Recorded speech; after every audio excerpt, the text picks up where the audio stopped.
On the afternoon of July 16, 2014, dozens of Stockton police vehicles sped down California State Route 99 towards Lodi, their eyes all set on a blue Ford Explorer flying across the freeway at 120 miles per hour. Gunfire echoed through the air, drowning out the sirens, as two heavily armed men inside the Ford Explorer opened fire on the more than 50 police cars chasing them. 32 minutes before, 3 men pulled up in front of a bank in the West Branch of Stockton, California. Wearing body armor and wielding military-grade assault rifles, they hopped out of the vehicle in sync. No one noticed the men getting ready to enter the bank. But even if they had, nothing could have prepared them for the months of planning behind one of the most brilliant bank heists in American history.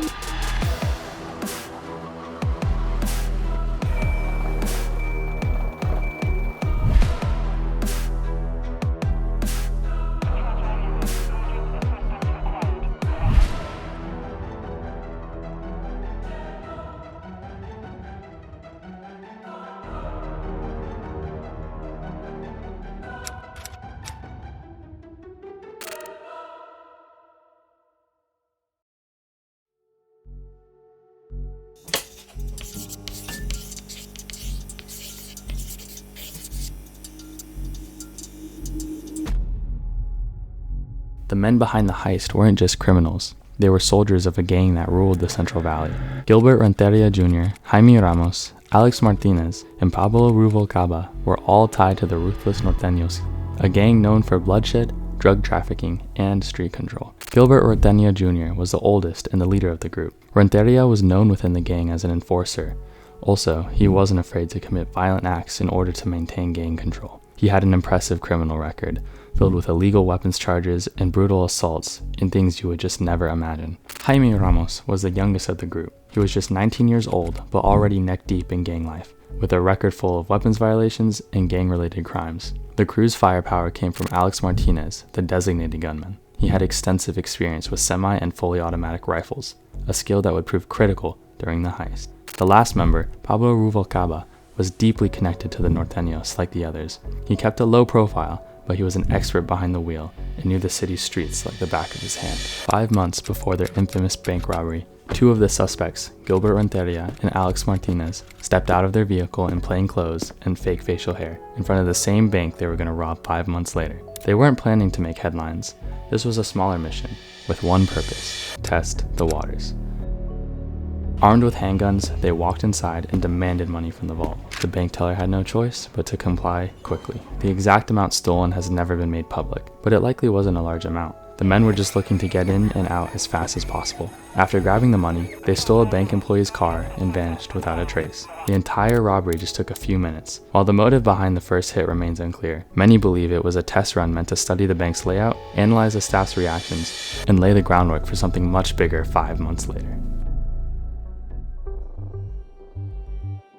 2008, banks across America handed out risky home loans to people with poor credit, many of whom couldn't afford to pay them back. When these loans started to collapse, the housing market crashed, triggering a massive recession in 2008. It was the worst day on Wall Street. Across all of the major technology sectors, Apple's under pressure. We're down 9% today. The Zetrodax over in Frankfurt is down by 9%. The Paris market. Traders saying this is the craziest day they have ever seen in these markets. And that means life, as most Americans know it, is about to change, in some cases dramatically. Cities that had made big investments into infrastructure were hit the hardest, and Stockton, California was one of them. The city invested $125 million in bonds to fund a transformative downtown project featuring a 12,000-seat arena, a vibrant marketplace, and a wave of modern apartment developments signaling a bold commitment to growth and revitalization.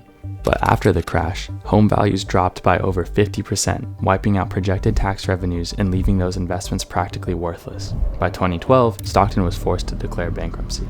To survive, the city made severe budget cuts, and the Stockton Police Department took the biggest hit. Dozens of veteran officers were laid off, leaving behind a force made up of mostly young, inexperienced cops. The Norteños knew this. They saw Stockton as vulnerable, and after the first robbery went off without a hitch, they knew this was the perfect place for one of the craziest bank robberies in American history.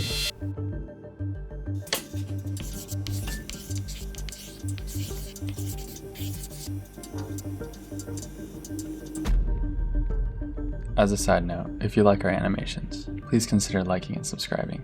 This video took 4 months to animate and produce, and we are looking forward to making more in the future. Present day, July 16th, 2014. Location, Bank of the West Branch, Stockton. A mysterious vehicle pulls up as 3 heavily armed men wearing body armor and disguises jump out as the driver speeds away. Outside the bank, a mother and her daughter were using the ATM. The gunmen rushed them, taking both hostage at gunpoint and forcing them inside. This wasn't a typical smash and grab. This very move had been meticulously planned for months. Inside, the men stormed the lobby with AK-47s raised, quickly overpowering the bank's main security guard and tying up several male customers. What they didn't know was that another security guard, watching from a separate location, had spotted the attack on a surveillance feed and immediately called 911. 911? I'm calling from the Bank of West. I see 3 men with rifles. They're taking people hostage right now. I see them over at the vault right now. This is looking really bad. Copy that. Are shots fired? Not yet, but they're forcing everyone on the floor. Hurry, please get here quick. Your lucky officers are already on the street next to the bank. Stay on the line. Keep telling me what you see. One of the robbers forced branch manager Kelly Huber to open the vault. They stuffed a bag with just over $15,000 as fast as they could and headed back to the lobby where everyone else was. At that point, one of the gunmen demanded a car to escape in. Huber offered her own keys, but that wasn't all. They forced her to come with them as the getaway driver. As the group exited the bank, they ran straight into some responding officers who had been stationed nearby when the alarm was triggered. But the suspects were ready. Without hesitation, they turned around and re-entered the bank. 2 minutes later, they emerged again, but this time with 6 people. Each gunman held a hostage close, using them as human shields. Police shouted for the suspects to drop their weapons and release the hostages. But the robbers ignored them. Calmly, they walked toward the Ford Explorer that was owned by Kelly Huber. The officers were faced with an impossible choice: open fire and risk killing innocent hostages, or stand down and let the gunmen escape. With no time to think, Jesus, they're using hostages as shields. Hold your fire. We don't have a clean shot. If we let them in that car, it's gonna get a lot worse. We shoot now, someone innocent dies. Stand down. Track the vehicle once they move. Look, they're getting in the car. What are your orders? Let them go, and then we'll take them on the road. they held their fire and watched as the suspects in their human shields climbed into the car. The gunmen had made it out of the bank, but this was only the beginning. The real chase was about to begin.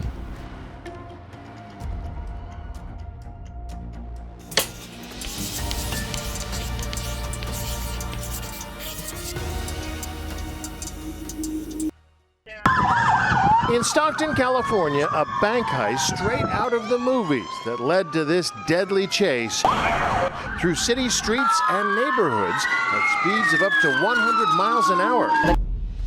As the robbers pulled out of the parking lot, they only had a few moments to celebrate before multiple police vehicles had started to chase them. The robbers sped off onto the road and immediately opened fire on the pursuing Stockton police. In the chaos, Kelly Huber, who was still behind the wheel, was shot in the leg.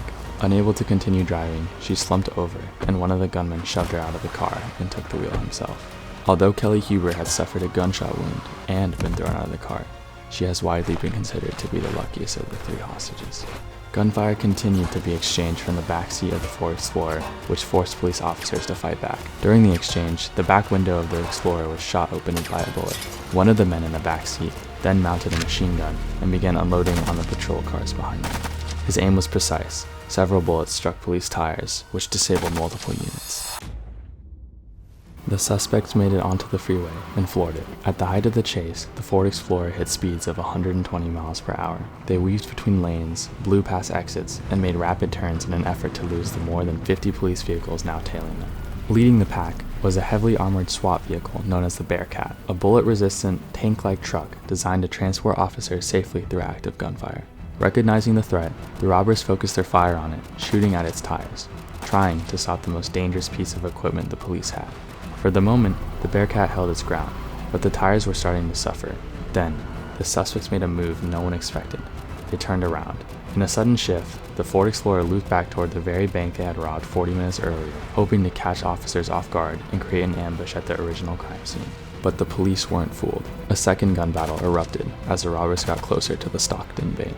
In the chaos, one of the hostages, Stephanie Kosaya, saw her chance to escape. With the car still moving at nearly 50 miles per hour, she flung herself out of the vehicle. She hit the pavement, hard, tumbling across the road and suffering a serious head injury. It was a reckless decision, but one that ultimately saved her life. The Stockton police knew they had to stop the threat fast, so they set a trap. A group of 33 officers positioned themselves along Thornton Road and Wagner Heights Drive, hidden and ready. Their mission was clear: stop the Ford Explorer at all costs.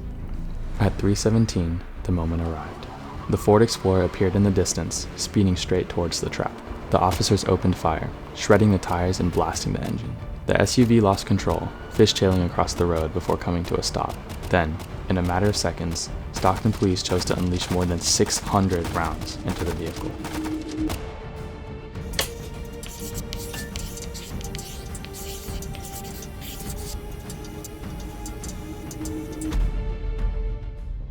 This morning, we are learning new details about the bank robbery in Stockton, California. Wednesday, it led to the chase and a deadly shootout. As Carter Evans reports, police believe those robbers were heavily armed gang members on a mission to kill. Taking fire. We are taking fire. As the dust settled in Stockton, California, the Bearcat SWAT vehicle, despite having a blown tire, finally arrived at the scene. The SWAT team used it as a cover as they slowly approached the bullet-riddled Ford Explorer. Carefully, they opened the doors.